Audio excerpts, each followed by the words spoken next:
Hello, Simon. Hello, Bruce. How are you today? I'm absolutely wonderful. How are you?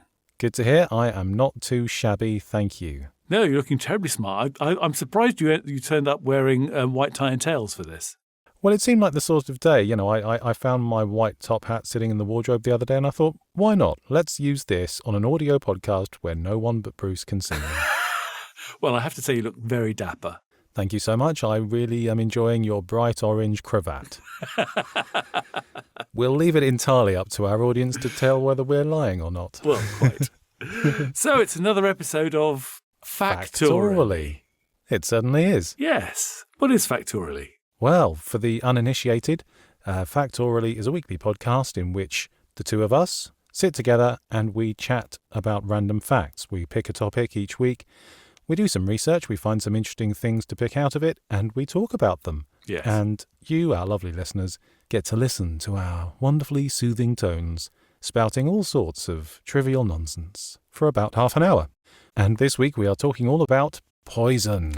Poison. Now, I always feel the urge to say the word poison in a slightly mysterious, dangerous, creepy voice, either a sort of a witchy, warlocky poison, or something like that. I always say mine with a skull and crossbones. Do you? Yes. Pronounce that for me. Arr. There you go. Tune in another day for an episode on pirates. Yes. So, poison. It's another one of those big topics, isn't it? It's like, we might as well have just researched food. Yeah, it's exactly. quite a large topic. It is absolutely vast and very deadly.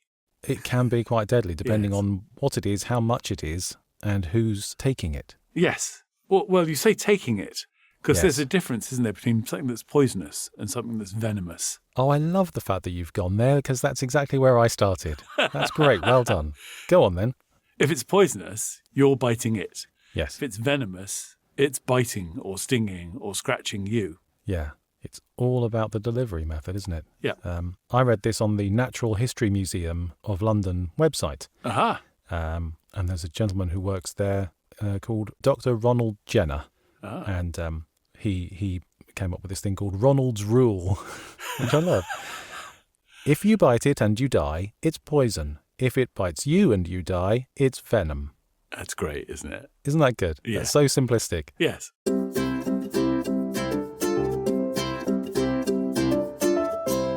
So poisons have been around since forever. Yes, I would imagine so. Because they're usually sort of naturally occurring. Yeah. They exist in plants. They exist in animals so that other predators are less likely to eat them. There are leaves. There are berries. There are bits of bark. Yes. There are mushrooms. There are all sorts of naturally occurring things. When does it count as a poison, though? For example, if you get stung by a stinging nettle. Yes. I mean, technically, you're being poisoned a bit. Right, yes. I thought the same thing. It's basically subjective. Whether or not something is poisonous is subjective. So you often quantify this by virtue of context. So chocolate is not poisonous to you and I. Large quantities of chocolate can be poisonous to Baxter, your dog. Yes, yes. So it depends on how much of it you're taking and who it is who's taking it, human, animal, grown-up or child.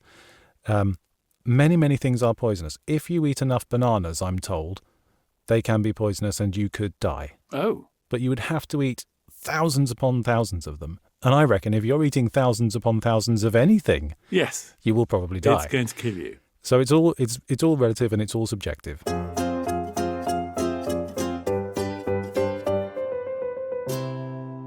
Actually, there is a way of quantifying it.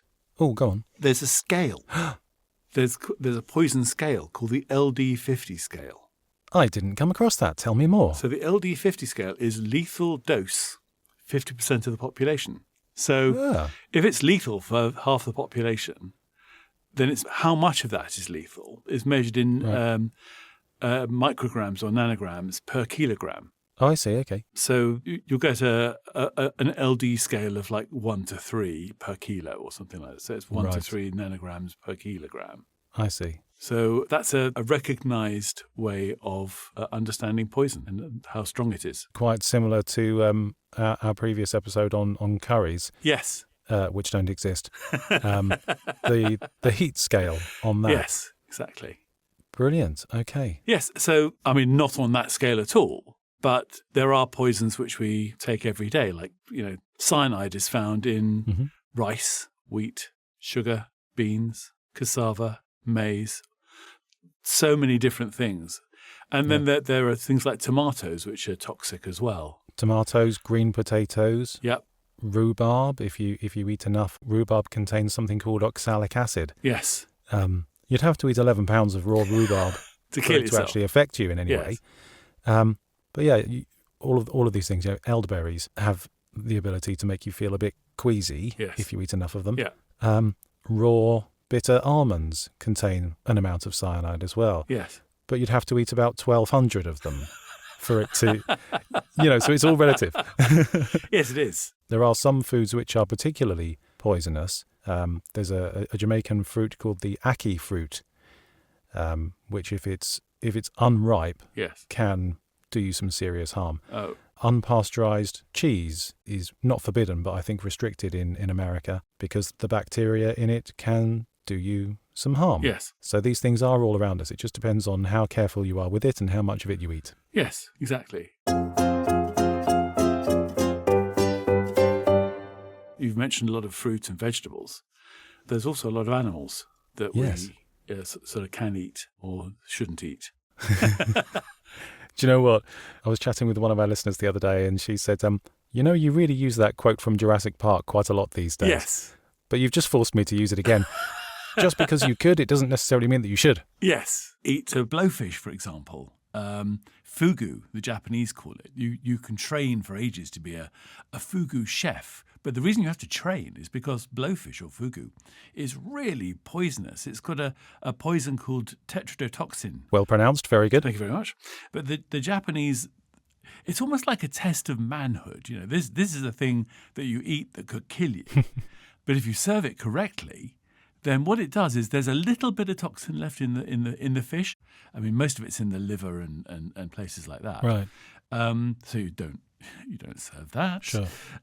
It just gives you a little bit of a buzz in the roof of your mouth and on your tongue. A bit like when you have an allergic reaction to a strawberry or something like that. Okay. But it could kill you. But then, right, so you deliberately poison yourself. Yes. For the fun. Yes. I mean, but we deliberately poison ourselves all the time. I mean, we drink alcohol. Yes.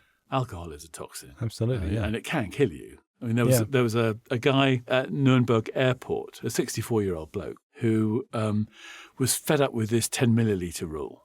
Right. And he had a litre of vodka. Okay. And I can see where this is going. He just downed it completely and then died. Goodness me. So alcohol poisoning, it's all dependent on quantity and rapidity of consumption. So you and I both like a drink. You're rather partial to wine. I'm rather partial to beer. If you drink it slowly and in a measured and sensible way, it doesn't do you that much harm. If you consume, I think the rate I saw was if you consume over 5 alcoholic drinks within a 2-hour space, your body doesn't have the ability to filter it out quite that quickly. Your body naturally filters toxins out, and if you drink it slow enough, then it's okay. But if you drink it too fast, it doesn't have time to catch up. And it can cause all sorts of things from sort of nausea and vomiting to palpitations to heart attacks to all sorts of nastiness. And I saw a figure that said just under 2,500 people in the USA die from alcohol poisoning every year. Wow. 2,500. But we also smoke. Yeah. Nicotine is another poison. Yes. It's a defensive poison. You can also find nicotine in tomatoes. Can you really? And peppers and aubergine and cauliflower. I didn't know that. The downside of nicotine is it can increase the incidence of Parkinson's disease. Oh, really? Yes. Actually, talking of Parkinson. Yes. James Parkinson, who discovered the disease and named it after himself. Right. Was once suspected of planning to kill George III with a poisoned dart. Really? Yes. Wow. That's a very obscure fact. Thank you. So George III could have been killed by Parkinson's dart. How interesting.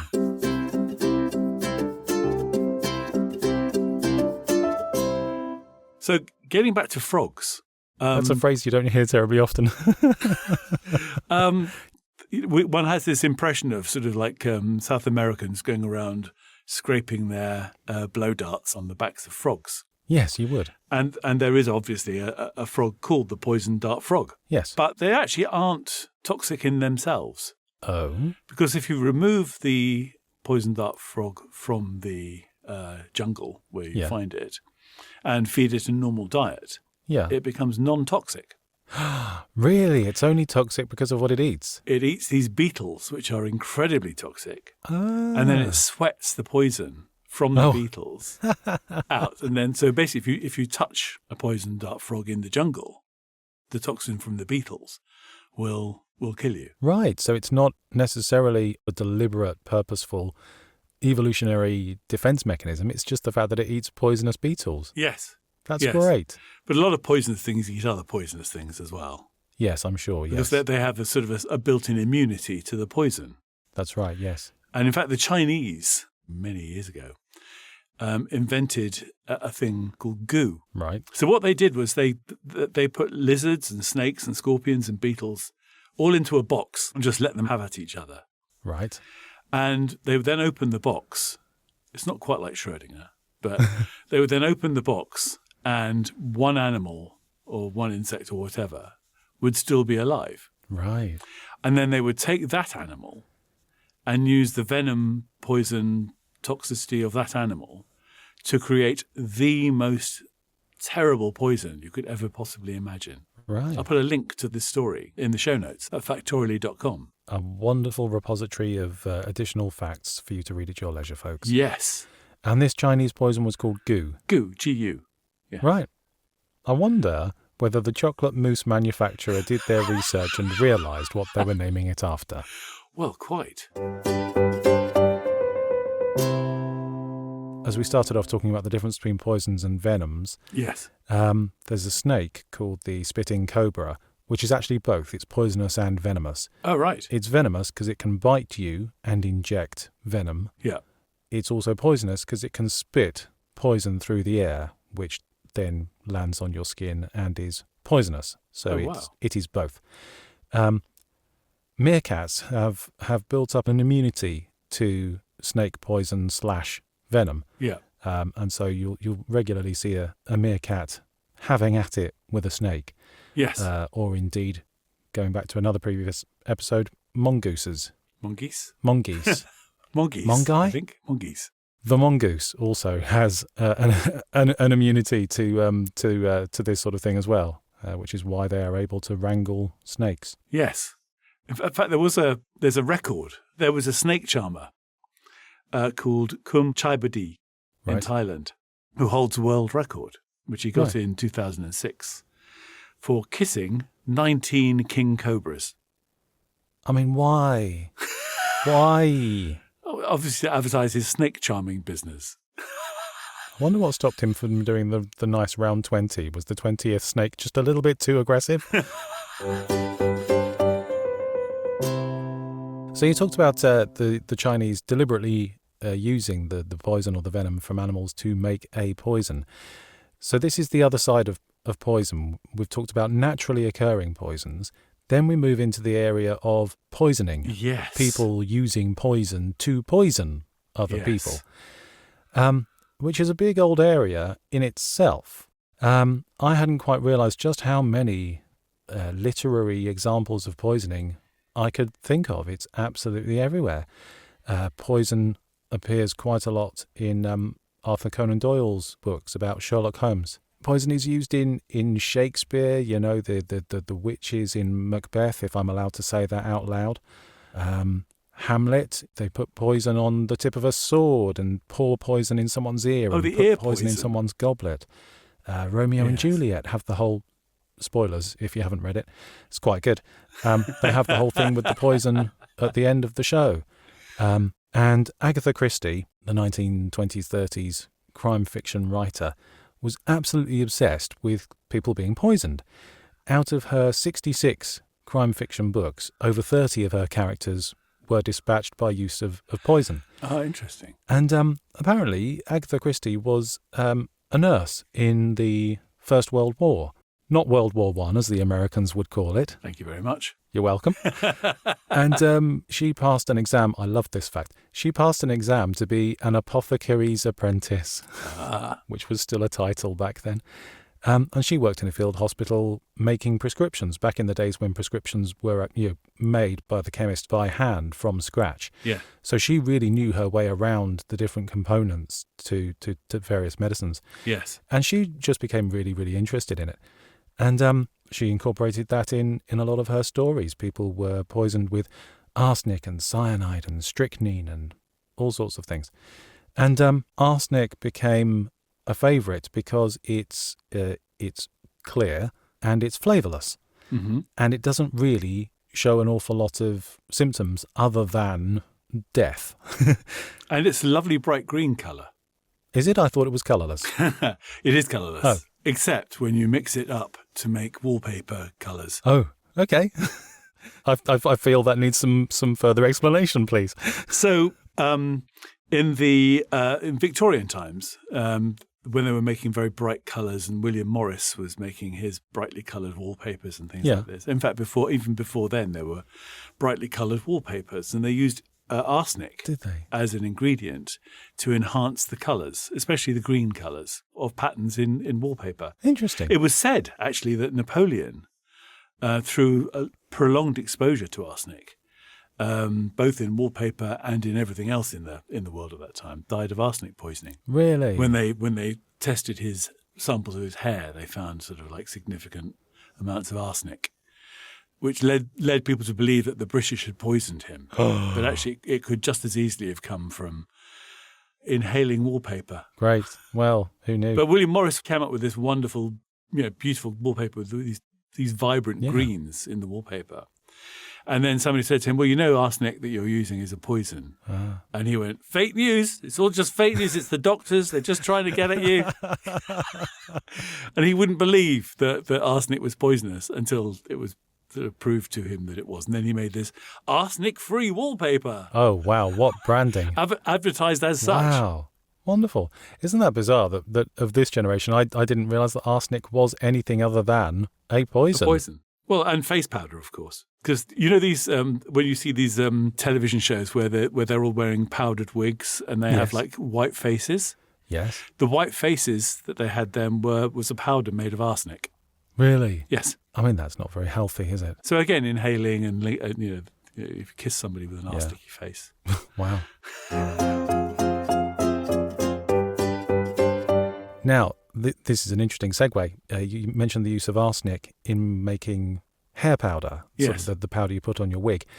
A nickname in the early 20th century for arsenic was air powder. Ah. HEIR powder. Yes. Because it was such a subtle toxin, poisoning someone with cyanide turns their lips blue. Poisoning someone with strychnine makes them foam at the mouth. It's all fairly obvious that they've been done in. Poison someone with arsenic, slip some arsenic in their tea or in their cucumber sandwiches, and they die, and it's relatively untraceable. So it was the favoured poison for, shall we say, people who wanted to make their inheritance slightly faster than otherwise it might be. Yes. Hence, air powder. Very good. It was always seen, I think, poison has often been seen as the woman's weapon. It's like, the women would resort to poison as opposed to picking up a huge, heavy sword and stabbing somebody with it. It's more subtle, it's more clever, it's more cunning, it's more beguiling. A bloke will just charge straight in with a big dagger. One of the experts in poisoning was Lucretia Borgia. Of course. Who actually took her... Before her, there was a woman called Parasatis. Right. Who worked out a way of poisoning one side of a knife. So that you could share food with somebody and say, I'm not going to try and poison you. See this apple, or in Parasatis' case, I think there's a chicken or some sort of fowl. Right. I said, we'll eat from the same chicken. I'll just chop you off a slice here. Yeah. There you go. There's your slice. Here's my slice. And one side of it was poisoned. Did they suspect foul play? I'm sorry. That was just open for me. Do we have a wah, wah, wah noise? I'll find one. Insert wab, wab, wab noise here. Lucretia also invented a thing called cantarella. Right. Nobody really knows what was in cantarella, but it was said that you could actually put a dose that could either bring instant death or death in several weeks. Oh, my goodness. You see this in shows and stuff where they have a ring with a flip top. Yeah. And so you flip up the ring and then inside is a white powder and then you put that into a drink or something.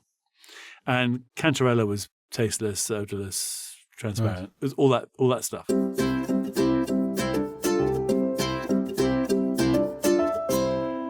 If you were suffering from flatulence during the 1930s and 40s, right, in much the same way as Adolf Hitler was suffering from uncontrolled flatulence, right, you might turn to Dr. Costa's anti-gas pills. It's where I always go. It's where Adolf went. Really? And in Dr. Costa's anti-gas pills, it was a mixture of strychnine and belladonna. Oh, great. Okay. Doctor what's it? Who's what's he? Dr. Costa's anti-gas pills. I'll put a link in the show notes. Sounds like he was a friend of Dr. Foster who went to Gloucester. Yes, in a shower of rain. That's the one. As I was researching arsenic and things like this that were sort of used as a deliberate poison back in the day. Yes. I came across a quote which I love, which I'm really upset to find out may or may not be authentic, but the story goes that it's a conversation between Winston Churchill and Lady Astor, who were not the best of friends, and reputedly Lady Astor said, "Sir, if I were your wife, I would put arsenic in your tea." And Churchill replied, "Madam, if I were your husband, I would drink it." And it's one of my favourite quotes, and it's completely not true. It wasn't those two at all. No, of course it's true. All of these things that may or may not be true are always true. They're all true. What is definitely true is that Groucho Marx of the Marx Brothers once used something very, very similar. He said he got it from George Bernard Shaw. George Bernard Shaw said he got it from an old newspaper from New York called The Listener. They said they got it from someone else, etc., etc., etc. But it's a great quote, so I'm using it anyway. Yeah, I think you should.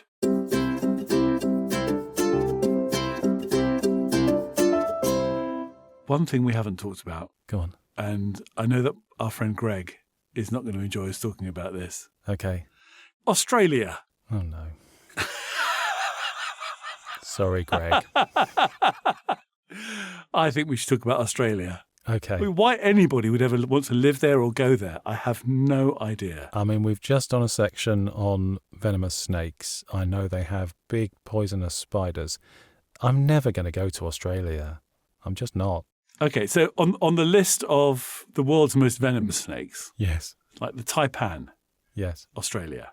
Right. The Central Ranges taipan, Australia. Right. The coastal taipan, Australia. And these are all like 0.01 milligrams per kilo. They're like the most deadly thing there is. The black tiger snake, the eastern brown snake, then there are funnel web spiders, and that's just on the ground. That's just on land. If you go for a swim, it's terrible. There's a thing called a box jellyfish, which is absolutely deadly. And what it does is you kind of panic to death because it's tiny. It's about the size of a peanut. Really? And there's been 5,000 deaths in the last 10 years from these things. Crikey. And it encourages you to release a hormone called noradrenaline. And that's basically a fight or flight hormone. Right. And you panic to death when you're stung by a box jellyfish. Really? Wouldn't it be funny if that was all just a gag, right? So you get stung by this jellyfish and you can't see it because you said it's really small, but you panic because it's a jellyfish and we all know that jellyfish are really, really dangerous. Yes. And actually maybe it's not poisonous at all. Maybe it's a harmless little jellyfish, but you panic anyway. Yes. Maybe it's all a ruse. And that causes hundreds of deaths. Yes. Yes. No. Fine. So there's also the thing called the blue-ringed octopus, which is also deadly. Right. And going in the sea, you're either going to get eaten by a shark, stung by an octopus, or you could even be you could also accidentally touch a stonefish. Right. So the barb from a stonefish can kill a shark. Really? It is absolutely excruciatingly painful. Wow. If you ever touch a stonefish. When you're out scuba diving, if the person in front of you puts their left hand level and then makes a fist with their right hand and puts that on the top of their left hand, stay away. Really? Because they've just spotted a stonefish. Wow. And the pain is so severe that people have actually got knives out and tried to cut their legs off and things if they've been stung with it. A less extreme way of getting rid of the sting is to put whatever's been stung into very, very hot water, so like 45 degrees centigrade, because that kills the venom. So basically cook your own leg. Cook your own leg will kill the venom. Wow. Now, you mentioned earlier on that particular poison which shuts down all your nervous system. Something else that does that is poisoned apples. Oh. As earlier alluded to briefly. One of the first things I thought of when I started looking at poison was the poison apple used in Snow White. Okay. And that idea of the apple, because it looks so good, the little old lady gives Snow White the apple. It looks so delicious. And apples used to be a symbol of virility and life and fertility, yes. And all that sort of stuff. So the fact that this thing was poisoned and caused her to not die, but look like she was dead, was a real juxtaposition. And I started looking at poisoned apples, and I hadn't realised 2 real-life people either died from or tried to kill someone with a poisoned apple. Oh, wow. One was Richard Oppenheimer. What? Yeah. Richard Oppenheimer, about whom there's been a recent movie made. When he was a student, he laced an apple with arsenic and put it on his teacher's desk, because he had a really bad relationship with this teacher. Thankfully, he had a near miss, and he didn't take it, or he took it, but it didn't work. I don't think I found a definitive answer to that. But another person... I know who your second one is going to be. Of course you do. Is it Alan Turing? It's Alan Turing. So I didn't know this, but in 1952, Alan Turing, computer scientist, Enigma guy, etc., was found dead with an apple in his hand that had a bite taken out of it. And it turned out that the apple was completely loaded with arsenic, presumably by himself in order to end his own life. He'd been facing major persecution for his homosexuality, took his own life by eating a poisoned apple. I had no idea. Stephen Fry has a great story about that. Does he? Which is, he once asked Steve Jobs whether the Apple logo with the bite out of it was there in honour of Alan Turing having taken a bite out of an apple. That's great. And Steve Jobs said, "No, but by God, I wish it was."